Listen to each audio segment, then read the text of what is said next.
In the 19th century, the American Colonization Society proposed returning all freed African slaves to Africa. And they were even involved in founding the country Liberia, which was good for the mission. The society members, they're all made up of different people, which is good because they all came together. But they were concerned with the discrimination in America and the freedom that they'd gained. Would they actually enjoy that freedom? So I want you to drive into the wall at about 100 kilometers an hour with your kids in the back seat. You want me to do what? Your company makes cars, correct? Of course. So I want you to demonstrate how safe they are. So hop in a car, crash into a wall with your kids in the back seat. No, I'm not doing that. You don't want to stand by your product? You know, Richard Branson wants to launch a spacecraft into space, and he and his family will be the first passengers. He's standing by his product. Look, we do a lot of testing for safety and to make sure that the cars are in as safe mode as possible. Right. Well, actually, that's not the case. Do you remember that famous case to do with the Ford company's Pintos rolled out?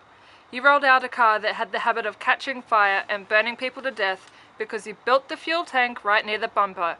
Have you seen the South recently? I mean, what went wrong? Your own crash test showed that a piece of plastic slotted between the fuel tank and the bumper could have prevented that from happening, and you chose not to put it there because it would have cost $11, and you deemed that to cost too much money. We have a committee to safety, Senator. Was it cheaper to pay out the victims' families than it was to put an $11 piece of plastic in those cars?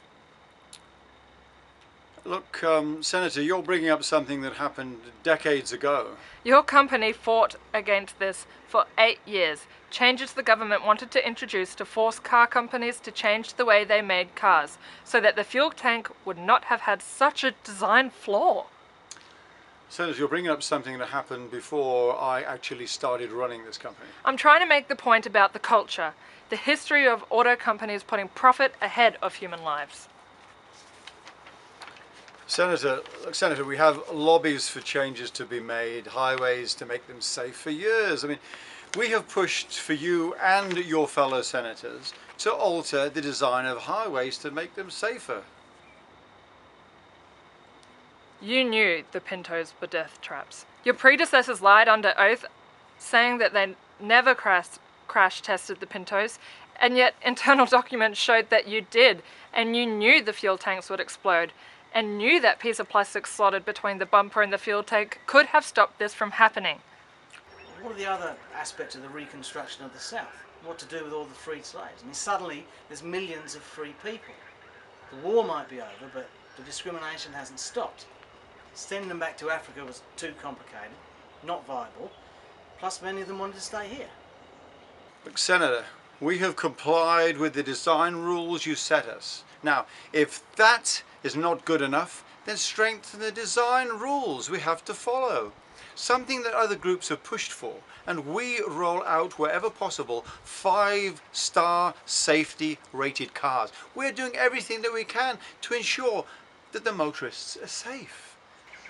Well, the Negro might have the right to vote in some places, but if they've been beaten to death, that's not going to help. They can't vote from the grave.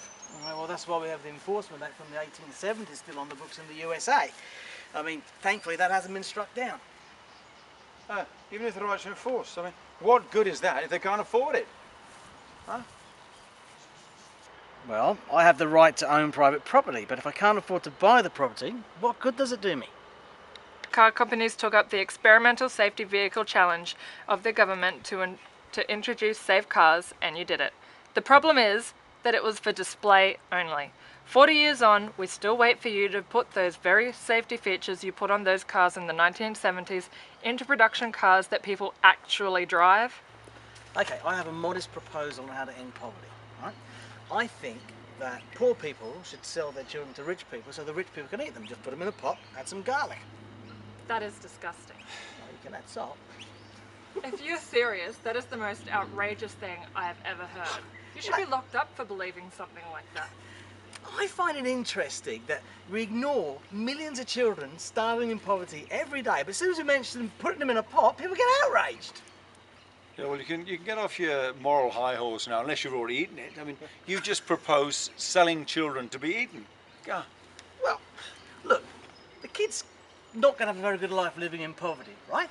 And the poor parents, well, they're going to make some money and the rich get fed. So actually, you're wrong. It's a really good idea.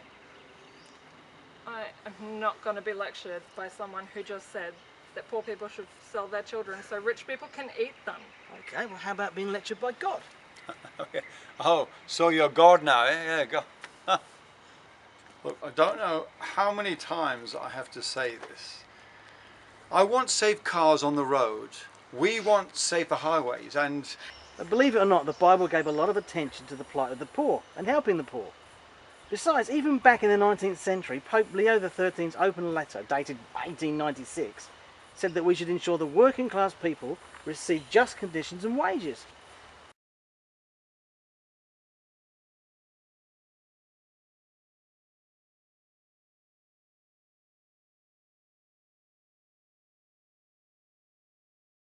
what we need to do is to come up with a campaign to get people on our side. We need to do something grand. Well, Henry Ford pledged to pay his workers $5 a day back in 1913. That's about double the daily wage then. Within 24 hours, there were thousands of people at his door wanting a job. People loved him. Have you never read the book The Morris Proposal? Huh? He's not proposing selling children to rich people to eat it. He's talking about the book. But we're still left with how to actually end poverty. Can I ask you a question? Yeah, of course. Is it true that slave labour is used to produce the steel that you use in your cars? So it seems not only do you not care about the safety of the drivers that you put in your cars, you don't care about the people who make them either. It's always robots. Robots. Yeah, well, science fiction writers are always telling us about the time that we'll have robots to do those mundane jobs. Everybody wins. The rich people get their butlers and the poor people don't have to do those kind of jobs. Yeah, but sir, how does that help the poor people? They'll be unemployed. All right, so robotics isn't the answer. So how do we solve the problem of poverty? I mean, the poorhouses we set up at the moment don't seem to be doing much. We'll have to probably pass another amendment that's going to free robots from slavery. Are trying to stamp out the slave labour that is being used to produce some pig iron exports from Brazil that car companies use for steel. There's even a push for federal government to provide pensions to the Confederates. So surely, if we can provide them with a pension, we can provide something better to the poor. I mean, are you telling me that we hate the poor more than Confederates? Oh, what is this? A kangaroo court? If one of your cars hits a kangaroo, would the driver survive? In relation to slave labour, we actually are doing everything we can to stamp it out. What is the excuse you guys in politics always use? Well, we're making progress, but more work needs to be done. So your plan is to phase out the use of slave labour? Yes, of course. And we do care about our employees. In fact, we are going to double the pay of our workers. Yeah, that's right, just like Henry Ford did back in the day. Okay, that provides a safety net. But remembering the amount of arguing that went on about the cost of the Civil War pensions, I can't imagine them agreeing to pay other people more. Well, they should have looked at the cost of poverty itself. The financial, the health, the crime costs, and the loss of productivity. That costs us way more in the long run than any pension plan is going to. How do you treat your workers on the assembly lines? We do not use slave labour on our assembly lines. I was not suggesting it at all, but given the kind of pressure that your workers are under, a minute's delay on the line costs the company quite a bit of money, right? You don't see how that kind of pressure may result in cars with defects going by? He made some miscalculations, and to save the ship, they decided to throw the cargo overboard, including 100 slaves, which they viewed as nothing more than cargo.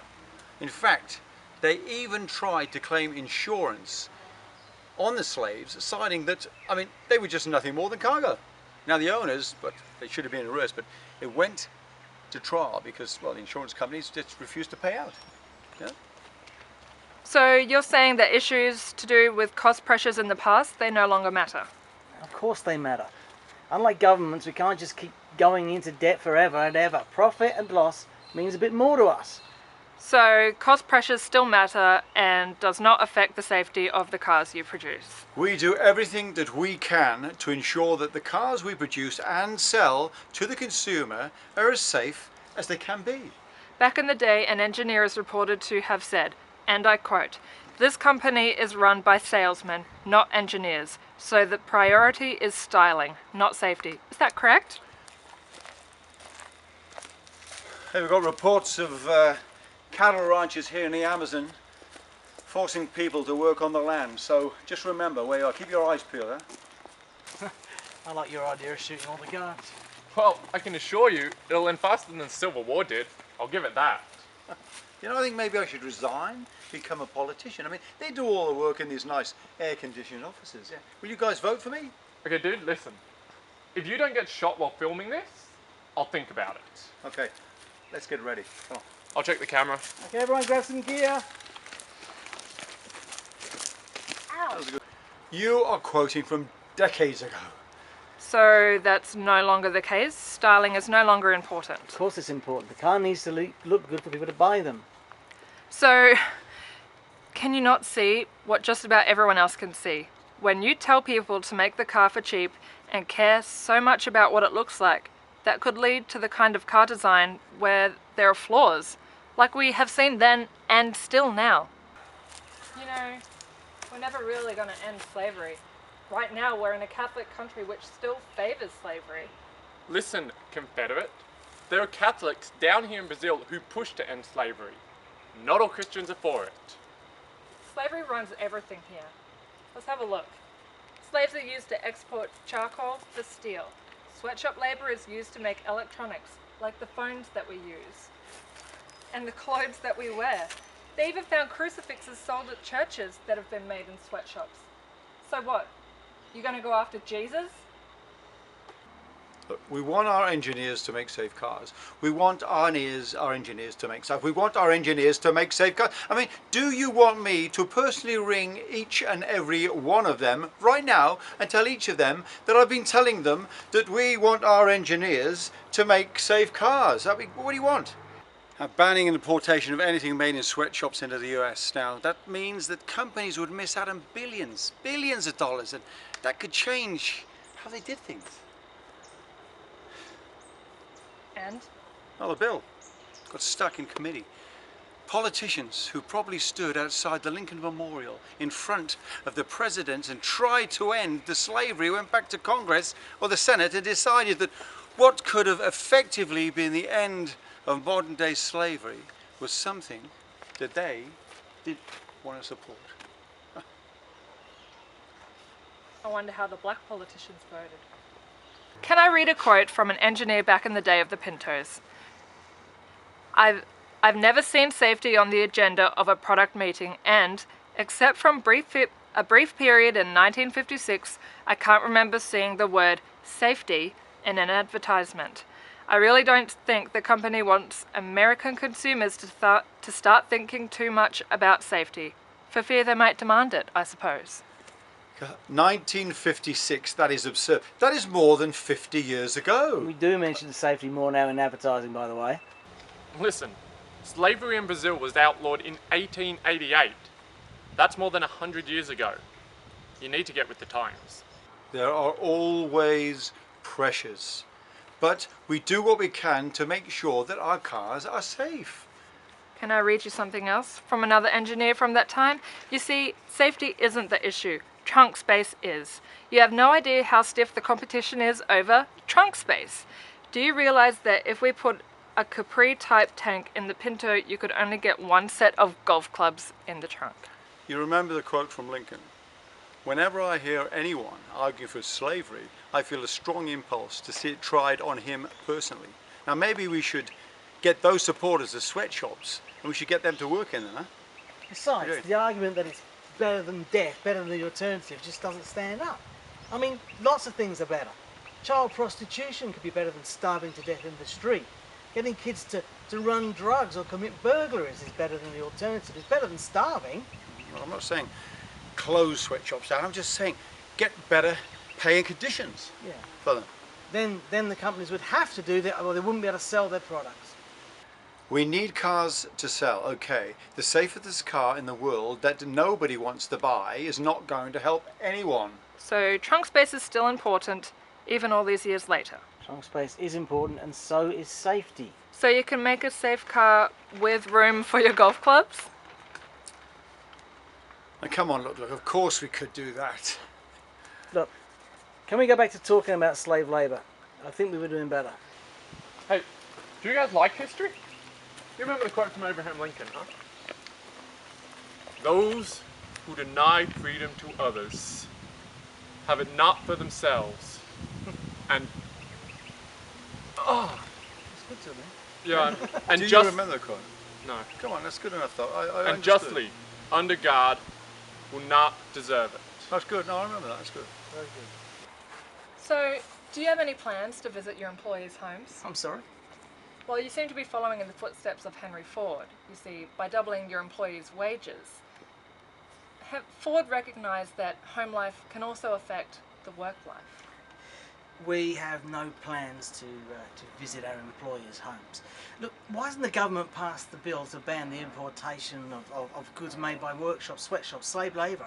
I mean, if you want to end slavery, there are things you can do in your own backyard by passing some kind of law that bans stuff being imported from those places. So as you can see, even though car companies say they're focused on the future, they still care more about profit than they do about safety. This is the thinking of the past and something that needs to change. This is Lucy Weatherstone signing off on Channel 1.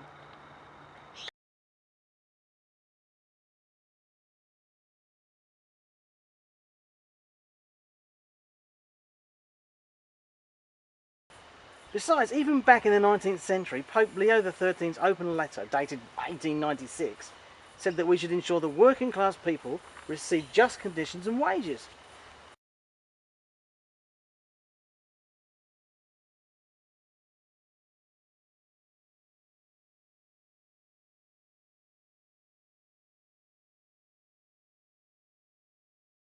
Well, I have the right to own private property, but if I can't afford to buy the property, what good does it do me?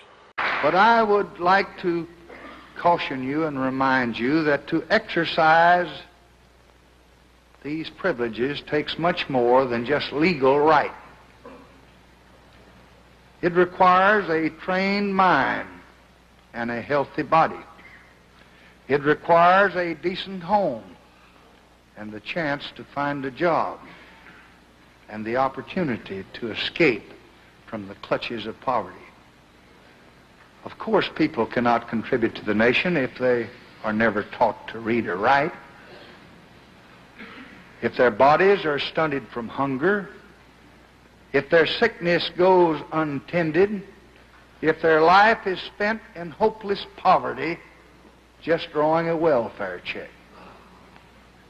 So we want to open the gates to opportunity. But we're also going to give all our people, black and white, the help that they need to walk through those gates. What are the other aspects of the reconstruction of the South? What to do with all the freed slaves? I mean, suddenly there's millions of free people. The war might be over, but the discrimination hasn't stopped. Do you intend to move? At the time, no. It's a pretty impossible situation. We have our home here, and if the colored move in and run real estate values down, there are a lot of us, the GIs particularly, who are going to be more or less stuck with their homes. But there are others who are for the Myers? Yes, I've read about them. For what reason, do you think, do they support the Myers? Frankly, I don't know what reasons they can have for it. If they are homeowners in Levittown, I don't see what reasons they can have for it. Do you think Myers will be able to live here comfortably? Comfortably? No. What course of action are you going to follow? I'll do what I can to help to get them out legally and peacefully. And as far as accepting them socially, if that's what you mean, I could never do that. So you can make a safe car with room for your golf clubs? Now, come on, look, of course we could do that. And there he makes contact. He comes down trying to get in front of Kurt Busch. They make contact. Watch that thing fly. Now it lands on that road you talked about. And then when it gets onto the racetrack again, takes another nasty flip. Watch this hit. And that's the hard one right here. Oh, man.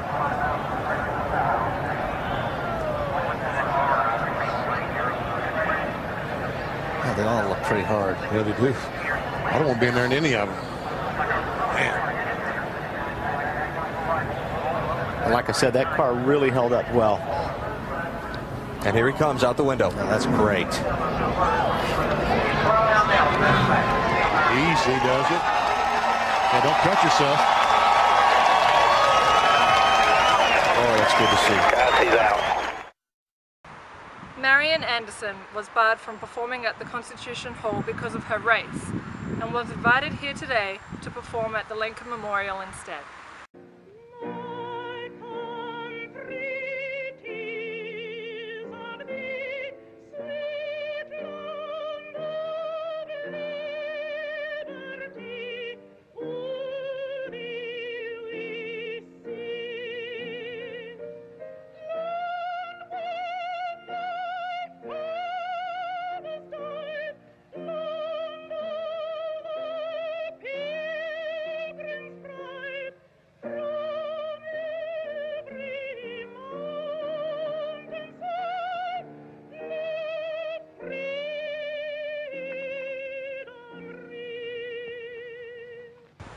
About 6 million people a year visit this memorial.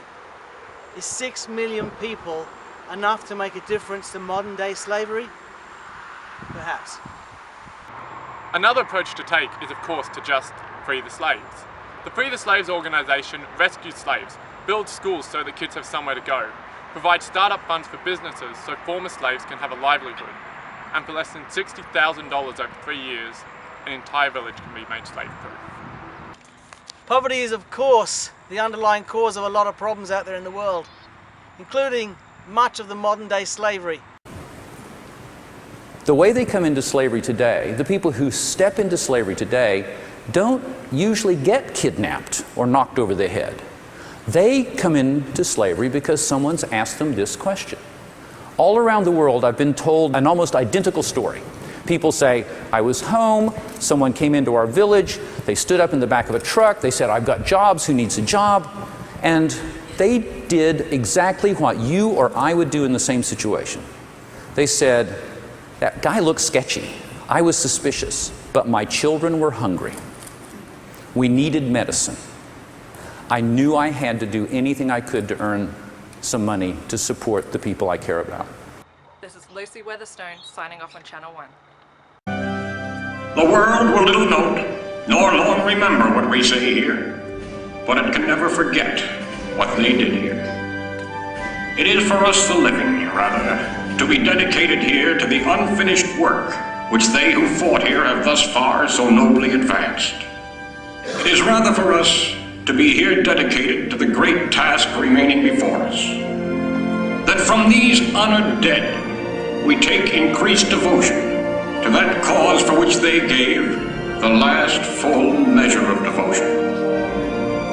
That we here highly resolve that these dead shall not have died in vain, that this nation, under God, shall have a new birth of freedom, and that government of the people, by the people, for the people, shall not perish from the earth.